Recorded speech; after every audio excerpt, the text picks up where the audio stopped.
એક તો આ રોડ આખો નવો બનાવવા માટે આરસીસી અને અત્યારે હાલ પૂરતો આ ગારો છે અમારી અહીં ઓફિસ હતી અમને ખબર છે આમ ગાડીઓ નહોતી હાલતી અમારી ત્યાં બરાબર તાત્કાલિક અહીંયા શું નાખશો આપણે ઓલું ઈંટનું ઠાઠડ આવે ને ઈંટું એ સોંટી જાય કપચી નાખશો તો આમ ફેલાઈ જાય ગાડી હાલે ને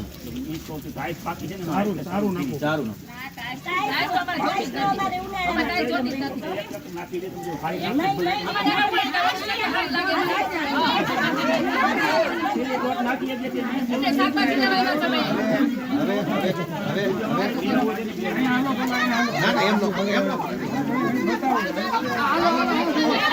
અમારે રસ્તા નથી, રોડ નથી, લાઇટનો પ્રોબ્લેમ રહેશે, કટરનો પ્રોબ્લેમ રહેશે, કચરાવાળો નથી આવતો કોઈ, પછી દરેક વસ્તુનો પ્રોબ્લેમ છે. અમે કેટલી વાર રજૂઆત કરી તો અમારી રજૂઆત કોઈ સાંભળવા તૈયાર નથી. અહીંયા અમે 8 વર્ષથી તો ત્યાં હાલવાના રસ્તા નથી. તમે એકવાર આવીને જોઈ જાઓ તો તમને ખબર પડે કે ત્યાં કેવા રસ્તા છે. આ 4 દિવસે તો કચરાવાળો આવે છે.